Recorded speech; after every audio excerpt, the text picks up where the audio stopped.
Hello and thank you for joining us. My name is Ben Sheen, I'm a managing editor here at Stratfor, and I'm joined today by Reggie Thompson, our Latin American analyst, to talk about the recent developments we've seen in Cuba. So Reggie, it's been an eventful day, what with the prisoner exchange and the statements made by President Obama and Raul Castro himself. So what does this mean? Right now, it's at a very initial point. This is just the start of further negotiations between Cuba and the United States. Right now, what was reached essentially was just a prisoner swap deal and a promise by Cuba and the United States to engage in further negotiations.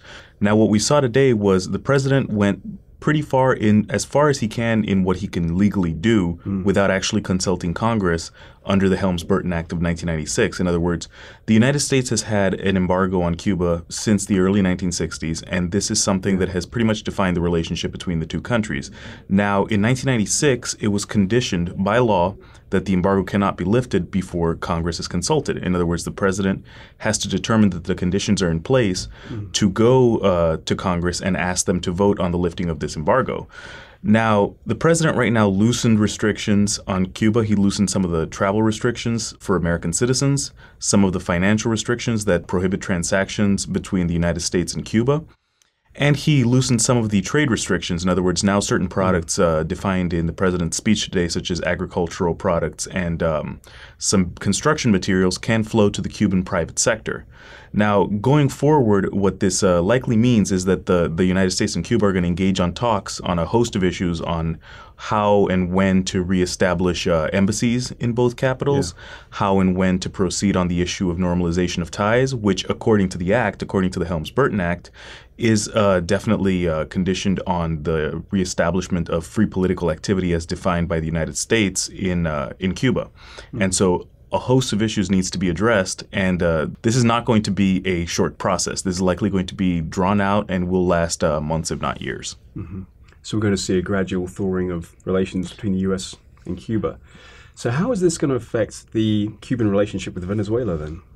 Well, the Cuban relationship with Venezuela was largely dependent on oil. It was mostly defined in Venezuela as the role of financial patron for the Cubans. In other words, the Cubans received low-cost petroleum and refined product shipments and also some financial aid from the Venezuelans. This is pretty typical of Cuban behavior throughout history. As a small island, they have been dependent on foreign patrons such as the United States, the Soviet Union, and most recently the Venezuelans. Now, with the Venezuelan economy declining ever so steadily, what we're seeing now is that the Cubans have the impetus, they have the drive to get away from that patron and to try to normalize relations with the United States.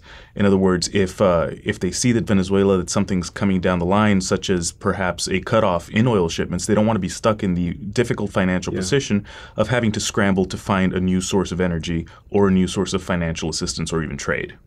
So this completely makes sense from the Cuban perspective. Now, you mentioned that we're going to see a gradual thawing. So what do you think the next steps will be?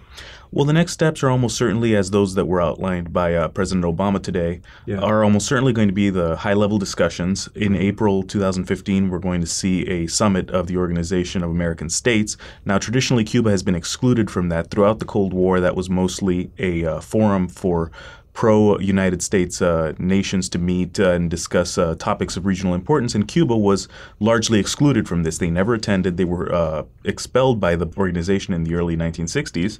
And in 2009, the prohibition on Cuban attendance there was lifted. The Cubans could have attended some of the past summits, but they chose not to. And now, as a result of these lengthy negotiations we've been seeing, according to some sources, the negotiations have been going on for a year, if not more. The Cubans are coming back into this forum. It's not clear yet who's going to lead the delegation, whether or not President Obama or President Raul Castro is going to attend this forum.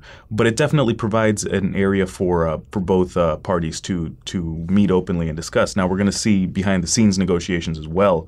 We're going to see talks towards possibly even eventually a managed transition in Cuba, because obviously that's weighing heavily on the U.S. government right now. The Americans would like to see Cuba transition smoothly. The Cubans have been implementing some economic reforms on the island over the past 4 years or so, but there's definitely still the question of how a transition would actually play out, what it would look like, who would be in charge, and no doubt this will be something that both sides will be eager to discuss.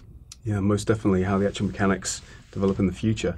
Reggie, thank you so much for sharing your thoughts with us on this significant development. I encourage you to look forward to further analysis on the Cuban-US relationship coming from Stratfor in the future. Thank you.